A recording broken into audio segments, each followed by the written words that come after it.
This is the official BGM music of MSLS Family and Agency.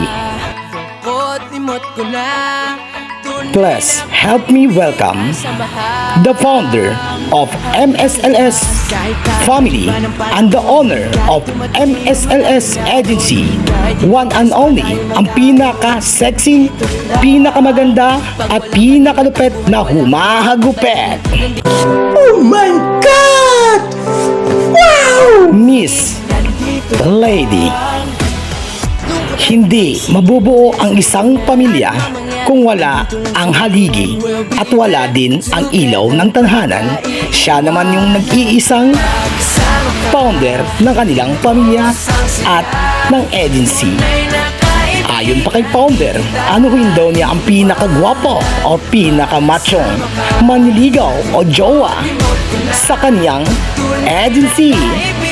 Kung wala naman tong pera, kasi pwede mo siyang landiin, pwede mo daw siyang tuksuin, basta tiisin mo yung pag-recharge dito kasi kailangan niyang manalo.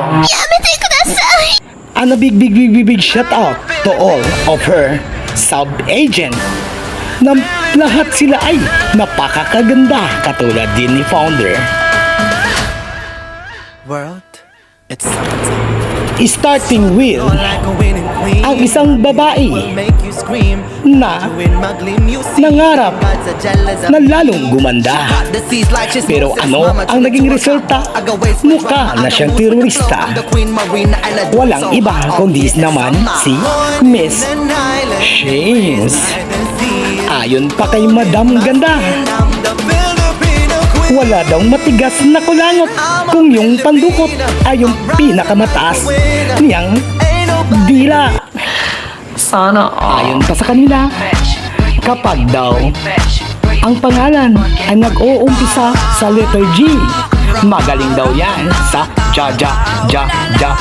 jamingan. Please help me welcome Miss Jovelyn, sub-agent. At dyan na naman tayo sa isang babae na mahilig maglaro ng lato-lato. Pero sa pagkatotoo, Lato-lato! magaling din siya magtanim ng rosas. Walang iba kundi naman si Miss Rose, ang pinaka-buraot sa pamilya. Kahit naman ay mahilig siya kumain ng cherry. Okay, well, I do have a friend. Walang iba kundi naman si Miss Cherry Ann, I need you to. ang isang babae naman na mahilig mag-alaga ng mga ahas. Kahit naman ay inahas siya na kanyang asawa. Kaya nga, ahas na lang na totoong ahas ang kanyang inalagaan. Walang iba kundi naman si Medusa. At ang pinakamatakaw naman sa pamilya, walang iba kundi naman ito si Wena. Kasi naman, ang kanyang paboritong pagkain na ino-order sa Jollibee ay yung gumawa ay nabilanggo. Kasi naman, itong si Jollibee nakakagat ng inosenteng bata, kaya nandoon na ngayon sa DSWD. Dito na naman tayo sa pinakamaingay sa kanilang pamilya. Walang iba kundi naman ito si Jolie. Kasi naman, naniniwala siya sa kasabihang talbog daw ang pinakamatigas na tinapay. Kung yung kakainin mo naman ay yung may tumi na Jolly hotdog na galing sa Jollibee. Hotdog may Dito na naman tayo is ulit in the center of sa the bread. nag-iisang pinaka malambing na babae. Kasi naman, ang kanyang pangalan ay My Heart. Pero, siya pala ay si G Heart. Ang sabi pa ni G Heart, malambing daw ang mga babae kapag sila ay lasing. Kaya, kapag may alak, siguradong may balak si kumpare.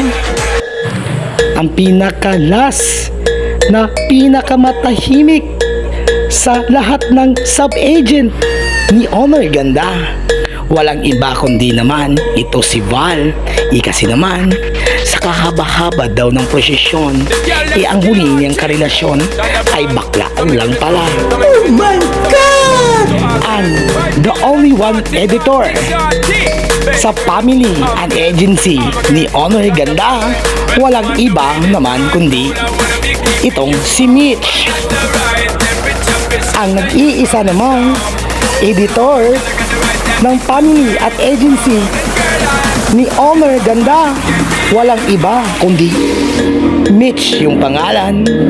Kasi kapag Mitch yung pangalan, malamang 101% maganda yan. Kaya pwede mo daw siyang i-message agad or i-inbox para video call kayo sa GCash para makita nyong totoo na maganda.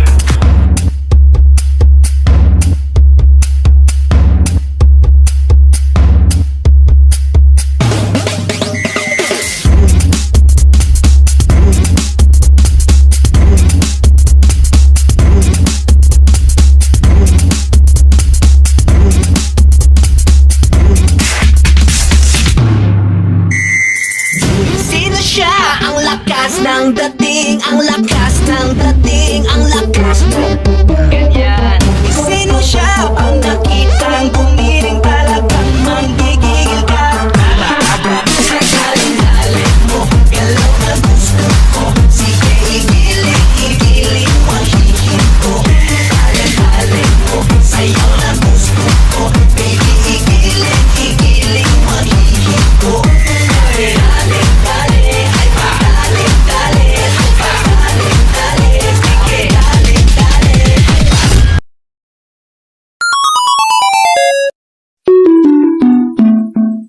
Game over.